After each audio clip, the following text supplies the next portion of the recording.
ഗൂഢമാണെന്നേ തോന്നുന്നു. ഹോ, വല്ലാത്ത മയക്കം. അങ്ങോട്ട് ചാരിയിരിക്കാം.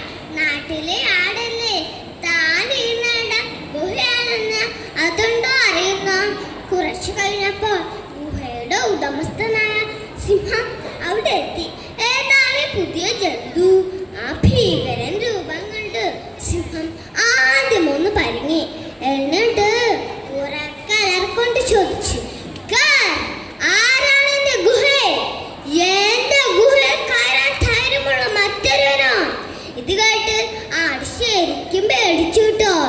രണ്ടും കൽപ്പിച്ച് ആടും ശബ്ദമെത്തി. അത് ചോദിക്കാൻ നീ ആരടാ? ആ ചോദ്യത്തിൽ തന്നെ സിംഹത്തിന്റെ ധൈര്യം ചോർന്നു. ഇവനാൾ ചില്ലറക്കാരനല്ലല്ലോ. അങ്ങനെ സിംഹം സകല ശ്വാസവും ഉള്ളിലേക്കെടുത്ത് ഓരോറ്റ അലർച്ചയായിരുന്നു. ഞാൻ കാട്ടിലെ രാജാവ് സിംഹം. എന്റെ ഗുഹയിൽ നിന്നും വേഗം പുറത്തിറങ്ങാൻ ഉടനാട് ചോദിച്ചു. അപ്പൊ നീയാണല്ലേ സ്വയം രാജാവ് പറഞ്ഞെടുക്കുന്ന സിംഹം? നീ രാജാവെങ്കിൽ ഞാൻ ചക്രവർത്തി, സകല കാടുകൾക്കും രാജാവ്. നിന്നെ കാണാനാണ് ഞാൻ കാത്തിരിക്കുന്നത്. ഇത്രയും കേട്ടപ്പോൾ സിംഹം പേടിച്ച് തിരിഞ്ഞോടി.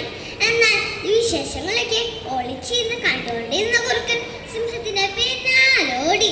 രാജാവേ, ഒന്ന് നിന്നാലും അങ്ങ് എങ്ങോട്ടാണ് ഓടുന്നത്? നിൽക്കാൻ നേരമില്ല, ആ ചക്രവർത്തി എന്റെ കഥ കഴിക്കും. ചക്രവർത്തിയോ? അതെ, അങ്ങനെ ഒരു ജന്തു എന്റെ ഗുഹയിൽ കയറിയിട്ടുണ്ട്. ഇനി കാട്ടിൽ രക്ഷയില്ല. രാജാവില്ലാത്ത മറ്റേതെങ്കിലും കാടുണ്ടോ നോക്കട്ടെ, സിംഹം പറഞ്ഞു.